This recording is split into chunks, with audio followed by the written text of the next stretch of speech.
Hello there, and greetings, and thanks for joining us on Dr. Teach Me to Parent. We have a great program today. We have a guest that's been here before, and now he's a return guest.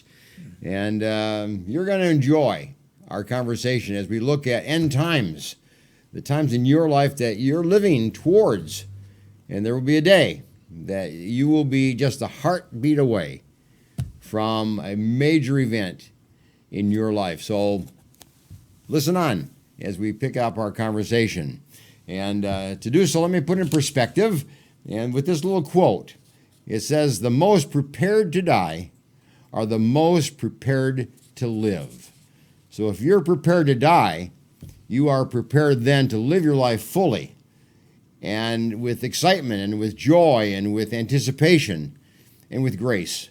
So think of that quote as a way of putting this all in perspective today as we meet with and talk with Arsen Marsoobian. And I want you to just kind of think of him as the American elder, as he's often been referred to in our community. He's an icon in our community as American. Where did that name come from, that American elder? Where did that come from? We were actually talking to a couple of people explaining what it is, and I happened to say this song. Well, I'm an older American. Yes. I'm an old guy. Yeah. And they said, no, wait. You're not just an old person. You got wisdom. You got experience. So you're a elder American. So that's somebody. So now that has become the identity. Yeah, they kind of turned that around. Yeah. Arsen's written a book, Don't Die, and the subtitle is 3 Essential Truths for Your Fulfilled and Happy Life. So that's a book that he wrote some years back, and now has built on top of that another book that we're really going to focus a little bit more on today. It's called A Heartbeat Away. Are you ready? So these are serious topics. These are serious issues. Thank you, Doctor. You know, to kind of think into the future. You know, we know that that's an essential part of life. We're going to die. That's part of life. But we don't want to think about it. We don't want to talk about it. No. We don't want to kind of give thought or write anything about that. We want to just avoid that idea. I'll deal with that later. Is that the comment that you often hear? But that's the comment. It's like, why'd you write the book? Yes. Like this, and because it is not an easy topic to discuss. No. But to go back to your quote at the beginning, see, Adrian Rogers said it in a different way in the book. Is unless a person is really prepared to die, Yes. they're no longer afraid to live. Yeah. So it's the same kind of quote. In other words, once you have eternity settled, your soul, Yes. you can take more risk in life. Yeah. You can enjoy the moment. It's taking care of the essentials, being prepared. Fear goes away then. Yes. Fear evaporates. But if you don't have your life in order, if you don't have your destiny, your future, your eternity in order, you live with fear because you don't know what's going to happen. And you're afraid of the unknown. You know, the second surgery that I had, my heart surgery, we're going to talk about that in a minute, but when you said that about fear, it reminded me that after the surgery, one of my sons said to me, "Dad, I was with you up until the time that they put you into the operating room." Yeah. He said, "And at no time That's right. did you show any fear." Because Why? And you were prepared. I hadn't really thought about that. You had made the decisions in life that you had to make, made the preparation, made it for your soul, for your finances, for your family. I said, You take it as it comes. see, fear comes from an unknown difficulty or tragedy in your life that you're not aware of. That's where the fear comes from. Something is going to go wrong that's going to hurt you. And once you take that away, then life becomes a lot easier. You know, when I read your book and, of course, your background and so on, you have really, I found two major times in your life when you had life-changing events that changed you as a person. Yes. and made you really what you became today. Now, maybe there were more than two, Yeah. but those were two major events in your life. One was the fact that you had heart surgery, and then within a matter of a month or two, you have to go through the process again the second time. And, so that's really a close call, if you want to think of it that way. And then years later, you meet some man in your life who says to you, you have much more to offer the world. You have much more to leave behind. Let's get working on it.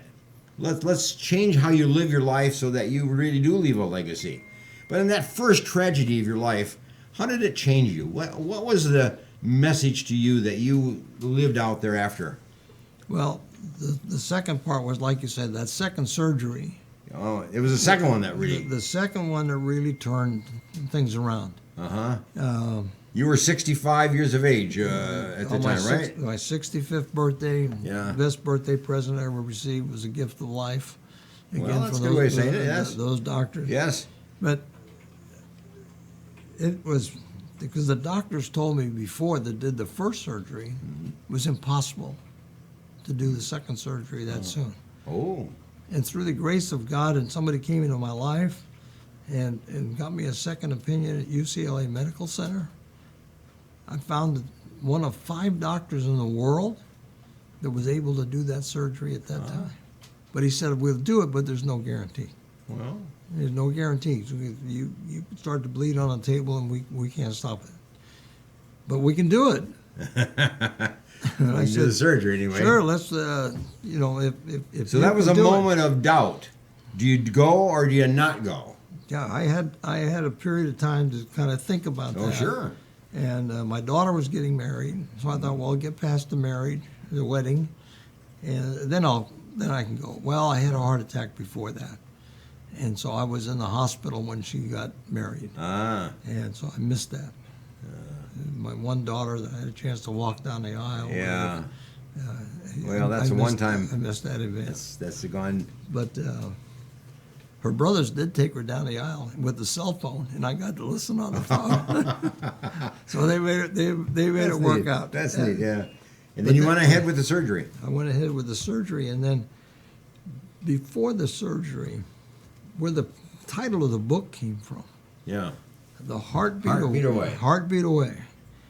I called the pastor that had married my daughter, as a personal friend, and I told him, I said, David, I'm facing surgery tomorrow. He says, I know. He said, but I said, will you pray for me? Can we pray a little bit? He said, Arsen, sure. He said, but the reality is I'm as close to dying as you are. David, I said, you're 38 years old. What are you talking about? No, but that's a good point. What happened? We're all close today. We're all a heartbeat away. Everybody. And that's not an age issue, is it? No, it's exactly what he said. He goes, Arsen, he said, we're all a heartbeat away from meeting Jesus. Mm-hmm. You're just more aware of it because of what you're facing tomorrow. Yeah. And I went, wow, what a profound statement. I laughed about it at first. I thought it was kind of funny. Yeah. But years later, 15 years later, that reality hit me from a tragedy that happened here in Fresno, and I knew that I had to write the book. So that's where the title came from. So The books are Heartbeat often Away. written by events. Yes. Events in your life. Yeah. I mean, many authors write on the basis of an event. Right. It kind of propels them into the writing mode. And that's what it was for you. Yes. Yeah, a life-changing event. It Yeah. completely changed my life in a totally So what's the different message you have for everybody else out there that's 65 years of age? Don't die. Don't die. See, because you have two mindsets. Mm-hmm. You're either preparing to live Okay, I got it. or waiting to die. Yeah. You got one or the other. So you can get up in the morning and know what your purpose is and direction, even if it's volunteering. You don't have to be making money Sure. to be of value. No. So find that passion and purpose in your life and things that you're doing. Don't want to just sit home Yeah. and wait to die. And you talked Good about the advice. second event in my life. Yeah, I was going to ask about that second event. Yes. See, there was a period of time after that surgery Yes. that there was Didn't know what kind of life I was going to have. Because I didn't know if I was going to live 5 more years, No, 10 more years. no. They really didn't. No, that's an unknown. There was, Yeah. you have come off of a situation where you don't know if you're going to get off the table, Yeah. let alone what your life is going Yeah. to be like after that.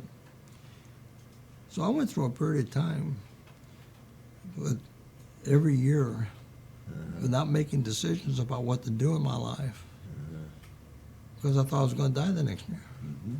Well, I woke up about 8, 10 years later and I was still alive. And then I ran into How many years do you need to tell you that? Let's move forward. this. And then I ran into a gentleman by the name of Les Brown. Les Brown. Mm-hmm. He's a motivational speaker, yeah. One of the best in the Most world. people know of him. Yeah. Mm-hmm. And was going to go to his seminar, paid for it, changed my mind, called him up, said I want my money back. Didn't hear from him. Finally, I got a personal call from Les himself, not one of his staff people. He called. Why do you want your money back? I said, Les, I'm 74 years old. I'm going to go through all this process and learning and trying to get on stage. Yeah, I'll be 100 before I get on stage. It doesn't make any sense. Give me back my money. I'm going to go back out. I'm playing golf every day, and I got a good life. So I don't want to do it. He says, well, tell me a little bit more. So I told him about my background. We talked a little bit more. We talked for 45 minutes. Is that right? And he gets $35,000 an hour for speeches. And he just talked to me for 45 minutes. So he said, well, what do you think? I said, well, your seminar is only $1,500, and I think I've got all my money worth already. I'll be there. So I Just went. that personal connection. It was a personal connection. I went. Yeah. The 2-day event changed my life. Personal guy. Les and I became friends. We're brothers from a different mother, and he helped me learn the craft. I'm still learning it and doing that. So he gave you a new direction of life. He gave you an opportunity to take your experiences and translate them for other people. Exactly. And Yeah. I never thought I had it in it, and we went through that, and he said, a couple of years later, he said, Arsen, have you written a book yet? And I said, no, Les, I haven't written a book. He said, you got to write a book. Yeah. You have a book in you. That's right. I said, well, what am I going to write about? This became that book. It came out of that discussion. The discussion. I was 78 years old. So you already had your heart surgeries, 2 of them. You had already survived. Survived the third. So you were an excellent person to write a book about Don't Die. Don't You die. didn't. You could have. Yes, sir. Yeah. Yeah. So that's where all this crazy stuff came from. 10 years, 20 years later, 20 years since that surgery. Yeah, is that right? Yeah. Most people don't make 10. Well, no, that's true, isn't it? Yeah. Yeah. In this book, though, you have kind of a formula of success. You talk about a formula of success. And you have kind of a cute little phrase about elephants and beliefs and fleas. How they are in common in some way and have some teaching opportunity. What do you mean by that? Well, what's the success formula that comes from that idea? This is great for parents. See, elephants, when they're babies, are conditioned. They take stakes in the ground, concrete, metal ankle bracelets, Right. chains, Right. and they tie them. And that little baby elephant will pull and tug until his leg is sore from that chain. And the pain is so great, he'll stop. He'll stop trying. Yeah. And as soon as he stops trying, they can take this massive, massive animal and put him in a circus, take him to a parking lot, put a little stake in the ground with a rope around his foot, Yeah. and he stands Just there. stays right there. Stays right there. Won't move. Yeah. But if he ever decides to go, let me try one more time. And he pulls, and that stake comes out of the ground. You never stop him again. And we get conditioned like that. That's right. Now you take the flea, Yeah. smallest animal around, little teeny thing. They take a marble slab, they put the fleas on the slab, and they cover it with a glass dome. Mm-hmm. And those fleas will jump That's right. and try to get out. And they hit their head That's right. I've seen it. on Yeah. top of glass. Yes. And once you see and watch them, and they just get so close to the top of that glass, and they go back down, you take the glass off. They'll never leave that marble. They're going to stay step. right there. Going to stay right there. They're conditioned. Yeah. And we condition our children, unfortunately, to stay. Is that me or you? Yeah. To stay in certain ways, in certain sections in their life, to get conditioned that they can't do this. Yeah. Les Brown has a great saying: do not let other people's opinion of you determine your life. That's a good statement. So other people's Determine opinion, your own. other- Take charge. Other Take the people- initiative. That's right. Be self-directed. You don't have to stay on the marble Yeah. slab. That's right. You don't have to be that. Yeah. So that's what that story's about. But self-control is learned. Yes. And in a success mode, a success formula, is learning that self-control. If you don't have control of yourself, you can't have any control over anybody else. If you don't shape up your own life, it's hard for you to shape up somebody else. You know, that's where you start, is bring your own life under control. I agree with that. And That learn. is- Learn. Learn. And that's what parents are for, is to teach that learning. Well, they're not getting it at school. No, So they're not. if they don't No, get they're that not. at home No, they're not. from their parents, and the parents don't model that, Yeah. then they're never going to get it at school. Yeah. It's part of the curriculum that's really missing. Yeah. It's a In sad the part of educational the program. educational system. Yes. Because if you don't have your own life in order, if you don't have self-control, learning is of limited value. I mean, you can learn, but it's the application of the learning. It's the use of the learning. Yes. And that comes from when you have your own life under control first. Yeah. And I assume that's how you did it. Yeah, and it took a long time. I mean, Yeah. I was in my 60s before I had to go and learn this. Sure. I mean, I learned the process of the stories of the elephants and the fleas when I was in my 30s. Yes. Or a program called The Dynamics of Personal Motivation. Mm-hmm. And so I internalized that as a young man. I had never heard of that. I had a college degree. Oh, yeah. And I Yeah. never heard that you could change your life Yeah. by altering your thought process. Mm-hmm. I mean, that was revolutionary in the 50s, 60s. And I was fortunate enough to have that program. Yeah. And You get your thought process in the right direction. Yes. When you look forward, when you look at, there's use, there's application, there's benefit for you, but benefit for other people.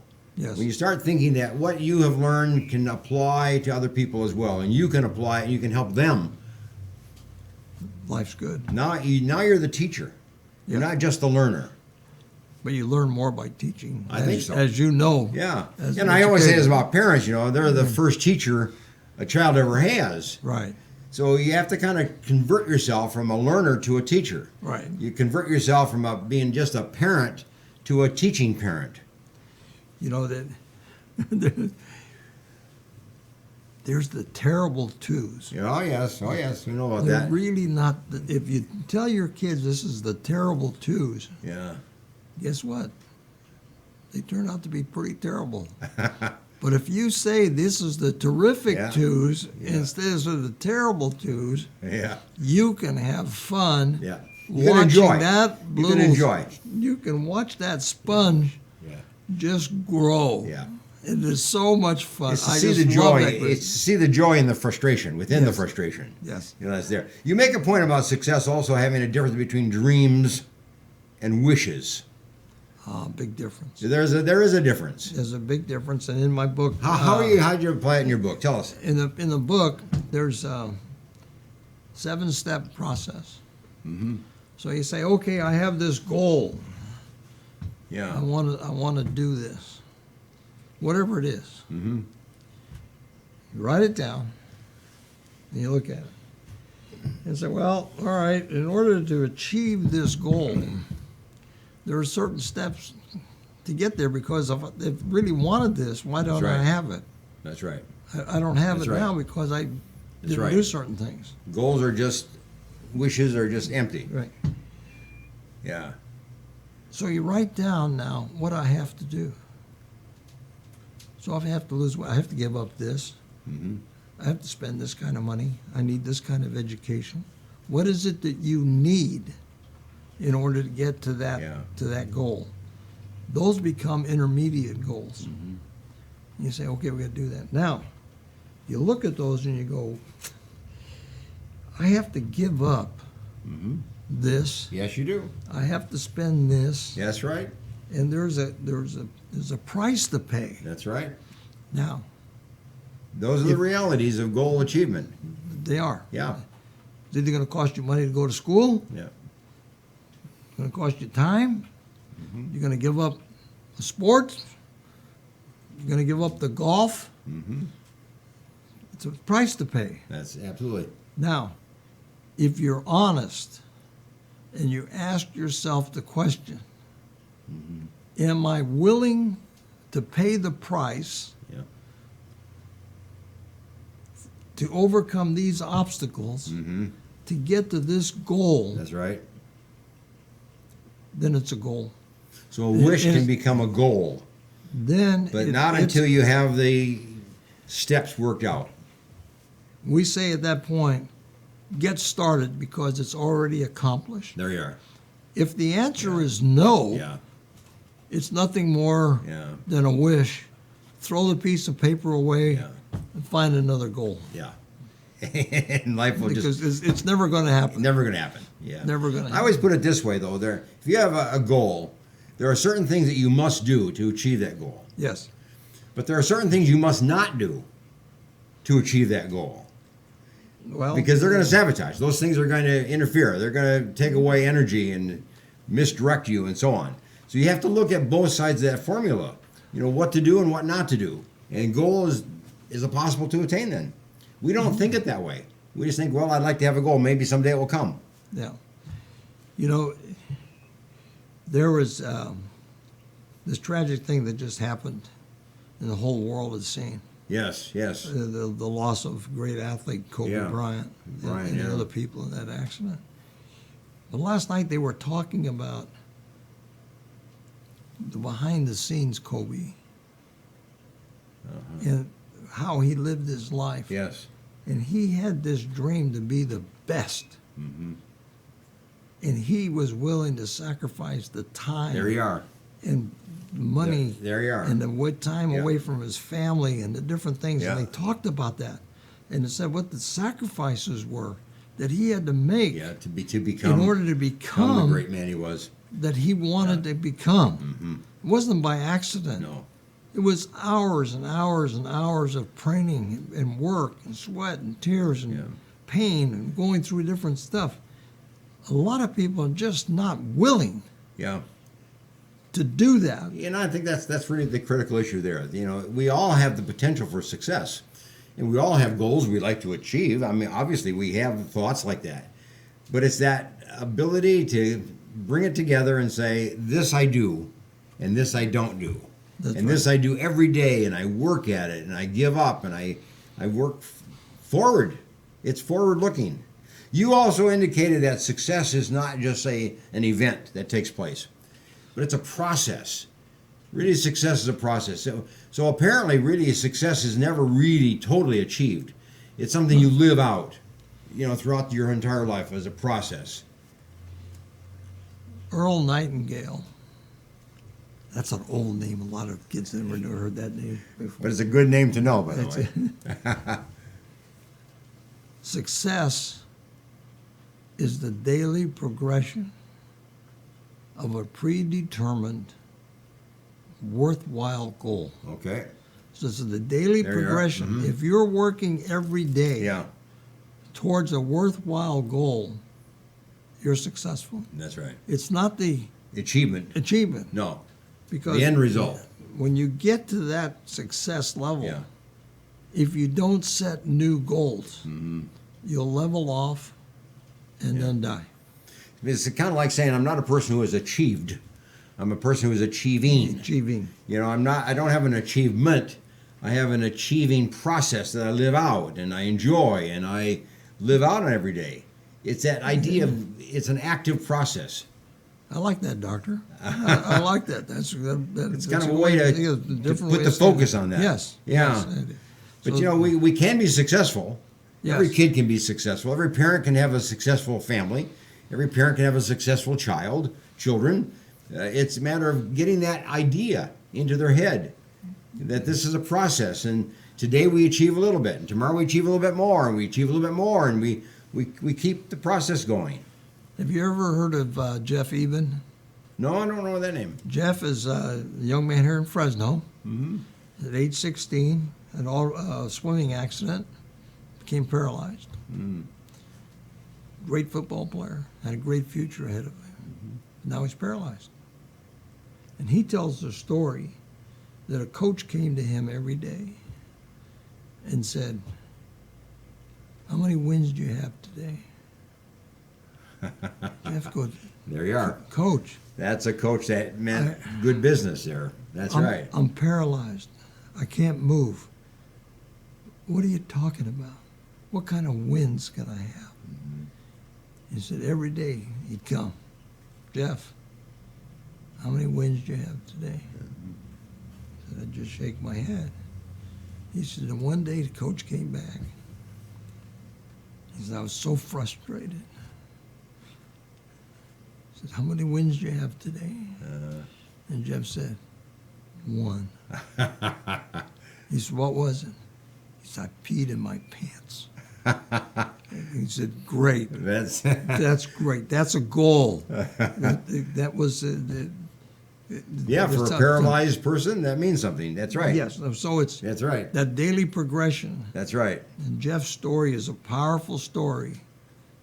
And if you ever get a chance to hear him, take the chance to do it. He's a wonderful guy, and he speaks now. He's a motivational speaker. He's a high school principal, an educator, sharp mind, great guy. I can't talk enough about him. Well, we need models like that. Yeah. You know, parents need models to point their kids to and say, here's a man, here's a person that you need to know or know about, because they represent examples. They represent what life can be, what your life can be.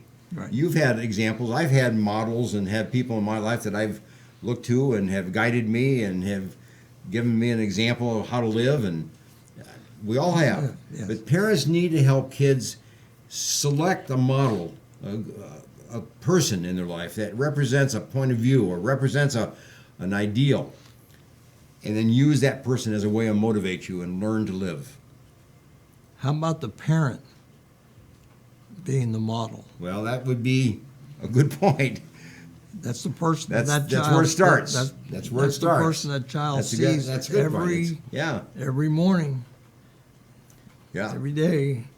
What's that mom like? What's that dad like? And parents need to live accordingly. Need to live Yeah. because kids are watching you. They watch. Kids are watching you, and you need to look at it in the sense of, you know, how I live will be how my child will live. I want to do the things that I want my child to do. I don't do the things that I don't want my child to do. I mean, we have to think that way as parents. That 2-year-old sponge, boy. We're there. You want to know what's going on in the house. You listen to his language. You listen to his activities, his motives. You can find out an awful lot. Hey, let's take a break. Okay. And let's come back. And I want you to kind of talk a little bit about kind of where parents can really focus their energy to help kids become kind of what you have become.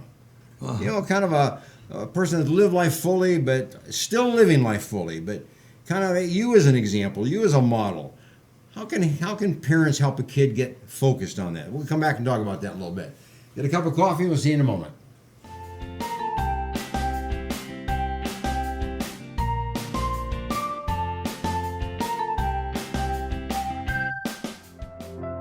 The in-house services we offer here at Total Life Change: anger management, one-on-one biblical counseling. We do a marriage enrichment, codependency and chemical dependency one-on-one counseling. We have a relapse prevention piece. We also do a lot of workshops where we inform and educate people on different topics. There is one-on-one individual sessions, and we also have group therapy that we work in a group. We find that can be so advantageous when you know you're not alone. The key is to call, email, online, and get a hold of one of the receptionists here, and we will do an assessment. We are not here to direct, guide, and force. We're here to meet you where you're at, then direct, then guide, and then give you options to break free.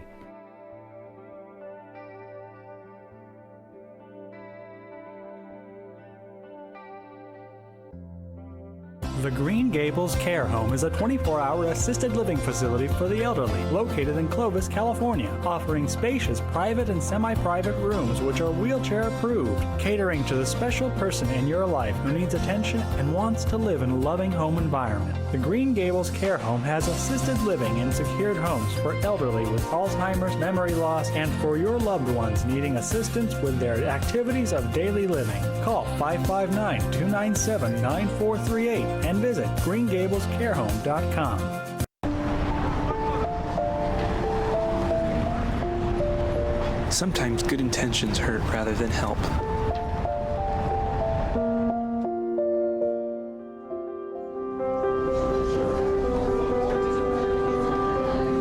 For just $1.76 per meal, the Fresno Rescue Mission offers more than food. We offer hope. Please donate today. Do you need a locksmith? Layman's Lock and Safe Service and Repair is available for you. 559-228-1805. Gained a lot, learned a lot, and got a lot of love. If it weren't for the knowledge that I had gained from the classes at PCC, I probably wouldn't be the mom I am today. See, there it goes. I would love you to meet my son, Aaron. My situation was very difficult. I didn't know how my life was going to turn out. We graduated in June 2010, and we got married in July. And through family, the Pregnancy Care Center changed our lives. The Pregnancy Care Center was a huge, vital part in helping me walk through that pregnancy, in educating me and loving on me during that time.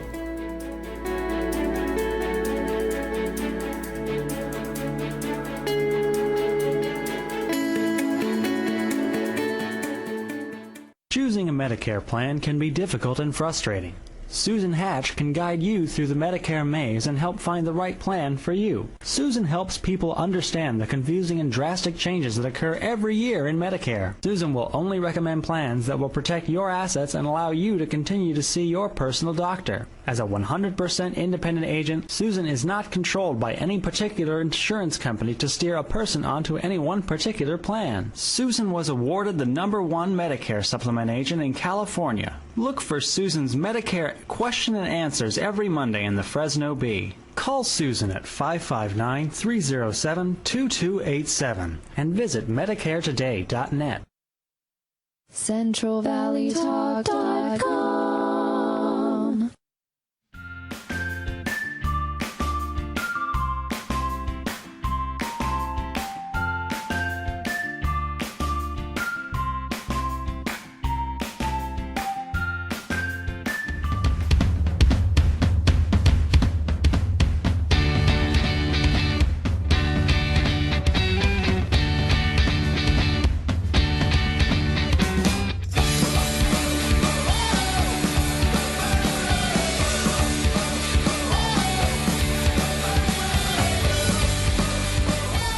When I set foot on the campus to come visit it, I was struck by how open and how welcoming that the students and the professors were.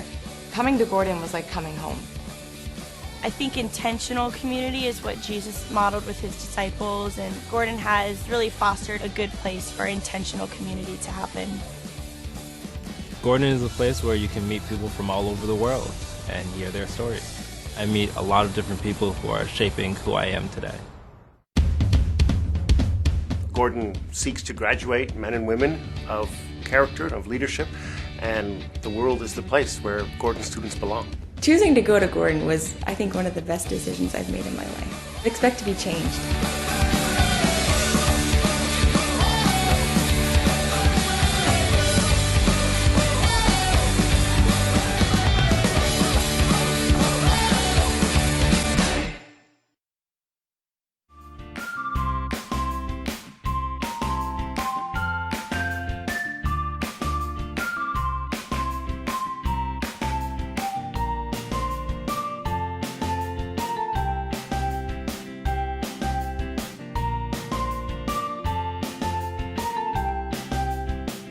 Okay, welcome back, and glad you're joining us. And Arsen Marsoobian is our guest today, author, insurance man, businessman, consultant, public speaker, motivational speaker.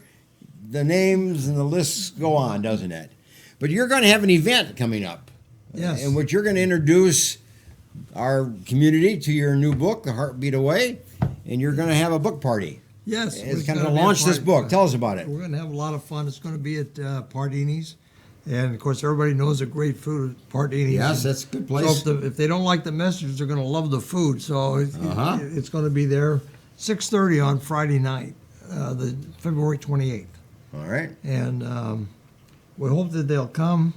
We're going to talk about the book so people can understand what it is without giving all the stories in the book. We'll tell stories.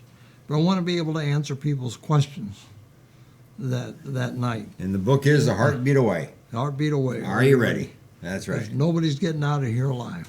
And the probability of death is 100%. That's right. And the guy said one time, he said, those black cars go by with the flags on the front. That's not a dress rehearsal. No, that's real life. We don't have real part of life.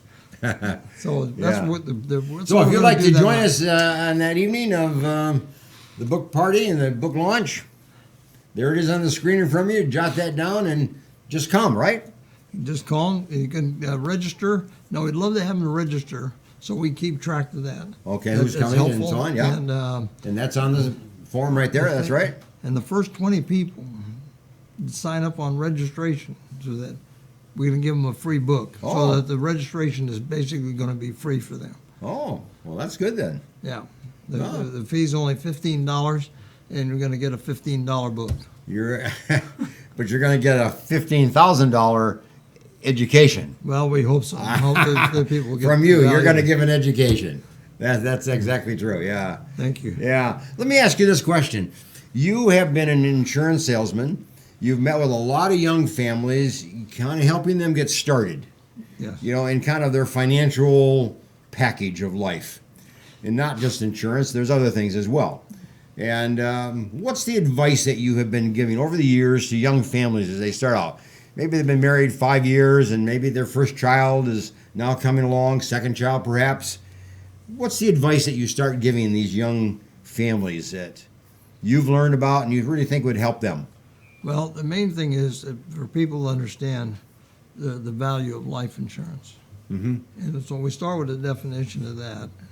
There are a couple types of life insurance. Sure. One is term insurance. Mm-hmm. Term insurance gives you the opportunity to have a lot of coverage for a small cost, for a set period of time. Mm-hmm. Permanent insurance, whether it's a whole life insurance through a major mutual company, whether it's a universal life contract, has the certain feature, but it's a permanent insurance where the time is not set.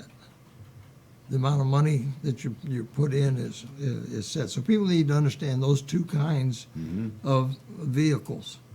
One is the pure contract for the death benefit. The other is a savings and retirement and the death benefit associated with it. So we have all three of those. But as a young family, I don't think in terms of a death benefit. I don't think I'm going to die, or prematurely or, whatever. and maybe not even think that I really need insurance at all whatsoever. You know, I'm going to live. We think that way when we're young. Got nice income. The two different things. I came up with a definition of life insurance one time. Somebody challenged me to say, I want you to tell me about life insurance in 10 words or less. That's wow, a subject like that. But after several months of writing, rewriting, going through Sure. that's like, yeah. I came up with life insurance is to protect those you love from those you owe. Mm-hmm. Now, if you don't love anybody and you don't owe anybody, you don't need it. You don't need life insurance. Mm-hmm.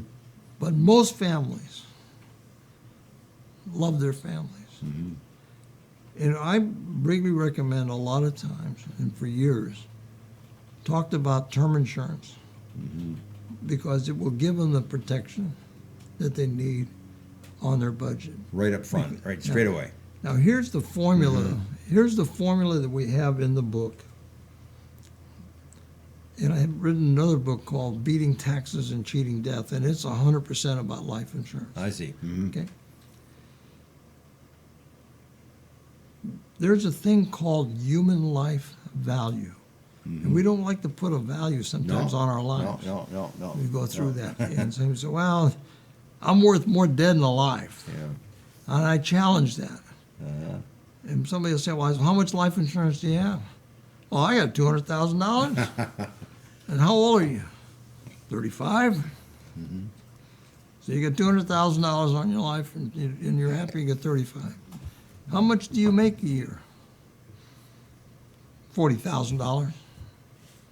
40,000. How long are you going to work? 65. Okay. It's 35 years. If you never get a raise, times $40,000 a year, how much is that? Maybe $1,300,000. And you got $200,000? Yeah, doesn't match up, does it? To cover that? Yeah. So how guys are like, I can't afford it. And they're probably right. And so what an agent has to do, and what the people really need to understand, is how do you balance what you can afford with what your needs are. That's right. So we walk them through that human life value process, and then take that total number and then work it backwards and find out where else are they going to get the money to get it down. So that's where we come down. Then we'd say, let's buy a little bit of the permanent insurance where you're saving something and it's building, and then we'll buy the rest of it with the term insurance to cover the need. And then as your life grows, we can convert that term insurance to permanent insurance when you can afford. You make the transfer, Just go through that. I've always thought a little differently than that. I always thought it this way. It's not how much I'm worth. It's how much my children and my wife is worth in my absence. So that in my absence, there's an insurance policy that pays out that would help them live their life at a level that they can survive and are accustomed to, if you will. Yes. Is that a good way of looking at it? Well, their value of how they're going to live their life, that comes from your ability. That's right. To pay that. That's right. When you're here. That's right. So that what we're trying to protect with the families and the leave a legacy for that is, what is it going to take? Now, here's another way of putting it. If you had an ATM machine in your garage and it paid out every time you walked in there and you got it, and the kids walked in and they got it. But if somebody stole it or it broke down and you could never get a new one, how much would you insure that ATM machine for? Quite a bit. Quite a bit. Quite a bit. Because it's a lifetime of giving. So besides insurance, if I'm a young family, 5 years into a marriage, 10 years coming up. What should I have besides life insurance? Any kind. What do you recommend? Any kind of investment. Mm-hmm. But the most important thing is to do it systematically. Mm-hmm. $50 a month, $100 a month, $200 a month, $500 a month. But put it in consistently, whether you're putting it in an IRA, Roth IRA, 401k, 403b, mutual funds, all the kinds of investments. See, we talk about the life insurance. Mm-hmm. There's a savings account. Yeah. There's life insurance. Yeah. And then there's investments. 90% of your financial success comes from the investment side. Whether that's those mutual funds that we've talked about or the things. So you recommend that a young family start putting in, let's say, $50 a month or a week, whatever they can do, but every week, no matter what, just keep putting it in. Just keep putting it in every week, every month, on a systematic basis. Is that what you meant? You put it in on a systematic basis. The guy taught me that when I was 19 years old, and I quickly rejected the idea. Yeah. Well, then what's the advantage of it? I said, he said, just buy $50 worth of mutual funds every month. Mm-hmm. I said, well, I can't afford it. If I had done that, I'd have been a multi-millionaire today. Yes. But I didn't do it. Yeah. I didn't do it because I couldn't see the value. The value goes up and up and up. You're going to do something with that $50. You're either going to use it or spend it. Well, you're going to. And I'm tell you, a lot of the things in my life, the transparency, we didn't do. Yeah. And I can look back and look at that and say, that was a mistake. Yeah. So when I talk to young people, I don't want them to make the same mistakes That's it. I made. That's it. I don't want anybody to think that I did. And we all make those mistakes, or we all wish we would have done it differently. And, we all have had advice given to us along the way. Like you give advice, and some people take that advice and follow it. Some people reject it or wait and delay on it and maybe never ever do it that way. And we pay a consequence for that. I was actually 45 years old before I got in the life insurance business, and I thought I was an old man at that time. Yeah. So who's going to listen to me? It's too late to buy it. I was 45 years old before I bought my first life insurance policy. I had put my family at risk. Sure. All that time. Yeah. I was fortunate. I made it. Yeah. But after that, it was like, well, I don't know. And so it's. What do you recommend to these young couples and young families now where they're both working? Yeah. Your mom's working, dad's working, maybe a total of 80 hours, a week. Both working and maybe more than that, for that matter, as compared to one working part-time and one working full-time, or both working part-time.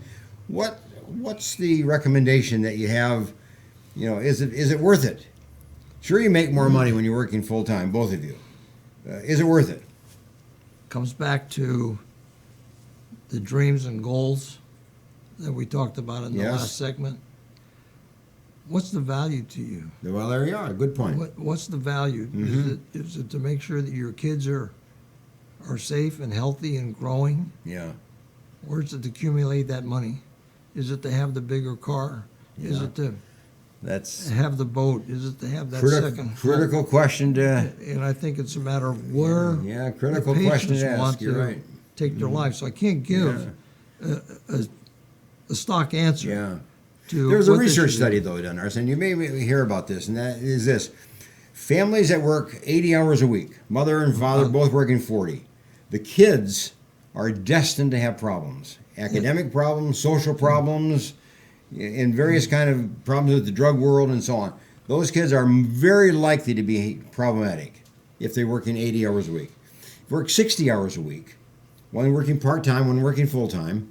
Those kids may have trouble. They might. Right. But the troubles will be minor. If a family is working 40 hours a week, one's working full-time, one's working not at all, or both working part-time, those kids will probably not have trouble. Now that's what the research tends to show. So you have to look at it in terms of do you really need that money to live?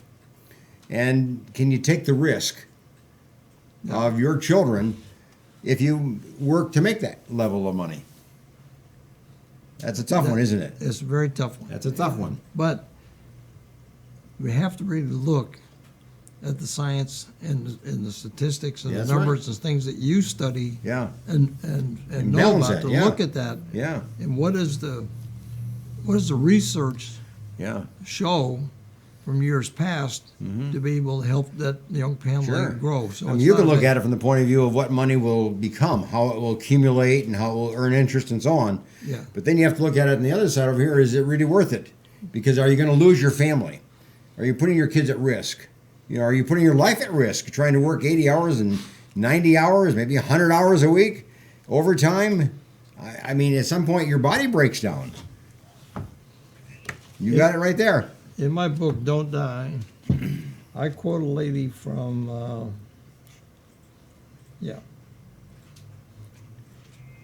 from Australia. And she worked in the hospice programs for years. Oh, yes. Mm-hmm. So she studied and asked the people in a hospice program what they would do different. What were the what regrets did they have? Okay. Number 2, I wish I didn't work so hard. Okay. And so long and so many hours. Yeah. This came from every male patient that I nursed. They missed their children's youth and their parents' partners' companionship. Women also spoke of this regret, but as most were from an older generation, many of the female parents had not been breadwinners. All the men I nursed deeply regret spending so much time of their lives on the treadmill of work existence. Well, that's well said. It's beautiful. well said. You know, we look back, but we can't change it. You know, we worked all those hours. We worked all those years. We worked all those, and here we are. Now we're in our hospice program. It's too late to make that change. That's where the price was paid. You want to leave your life with no regrets. Well, I have a lot of regrets. Well, we I do. think that, Sure we do.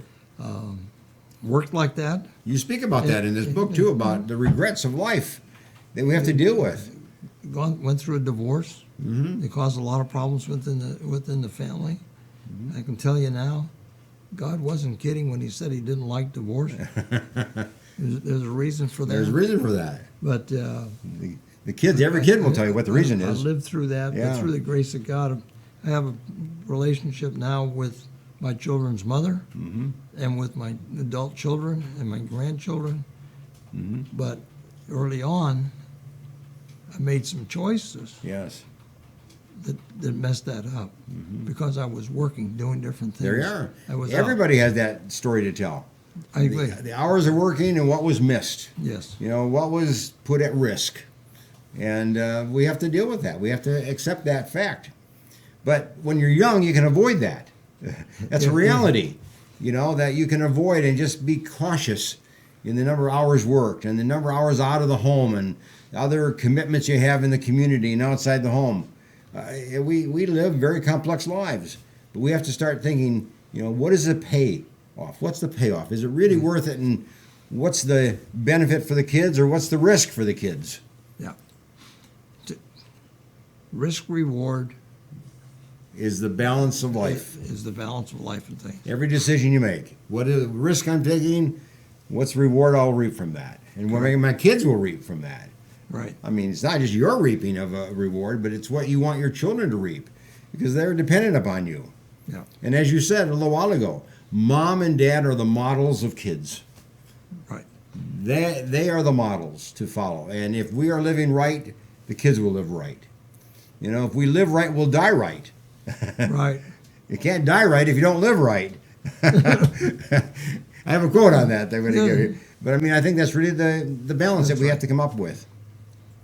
But you wrote some good books, Arsen. Thank you, Doctor. Several good books. This is a great one. And before we end today, just want to again remind you of this book signing opportunity. And you want people to come to it. I would love to have people come to it because we get a chance to ask and answer a lot of the different questions. Very questions, yeah. So make sure that It'll be a fun evening. Look forward to meeting everybody, signing some books, and getting a chance to know people. Yes. Who are really interested in participating in what we're trying to teach. There we are. Hey, I have a quote to end this with, and I want you to comment about it. All right. And if you live wrong, you can't die right. What does that mean to you?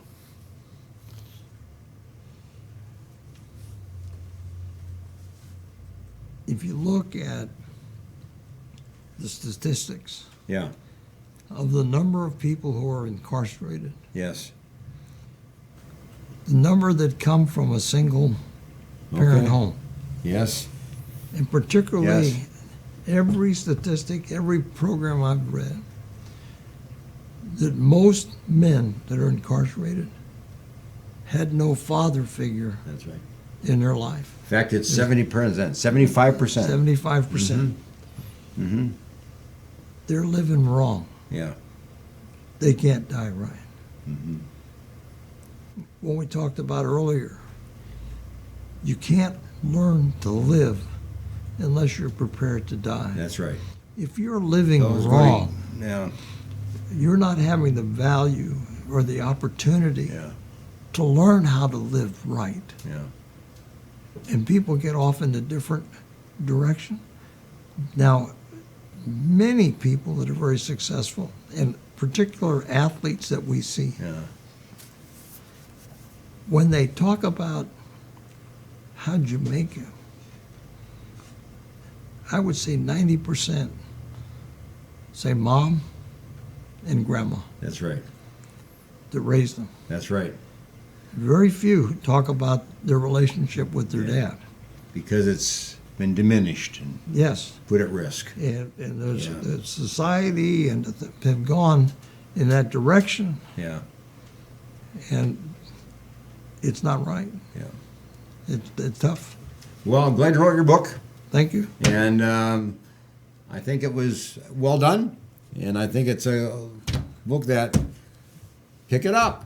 Now, if you don't go to the event on the February the 28th, you can get it from Amazon, Barnes and Noble, all the book dealers. Anywhere quality books are sold. Okay. You can find it. Go in and ask for it. If they don't have it on the shelf, they should have it on their shelf. They can order it. Okay. But they can order it. But okay. Very good. Nice to have you with us, and thanks for joining us today, and see you next week. Bye for now.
When you need a dentist who has a passion for superior aesthetics and comfort, you need Dr. Christopher Wong with Cedar North Dental. Call 559-432-4948 or visit cedarnorthdental.com.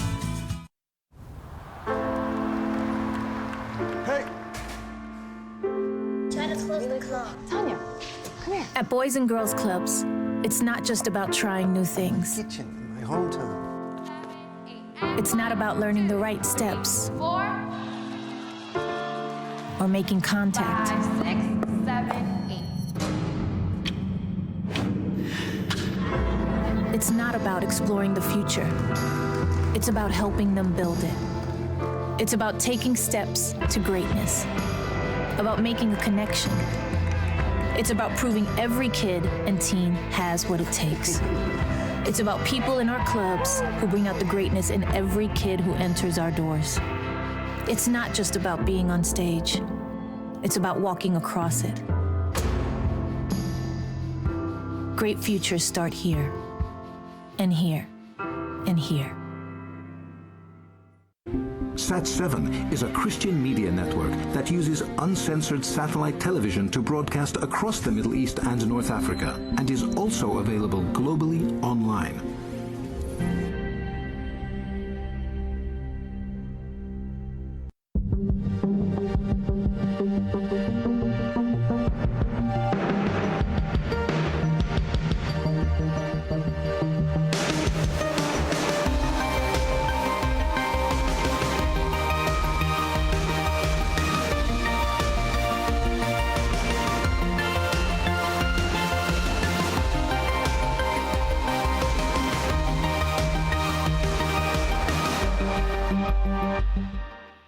Central.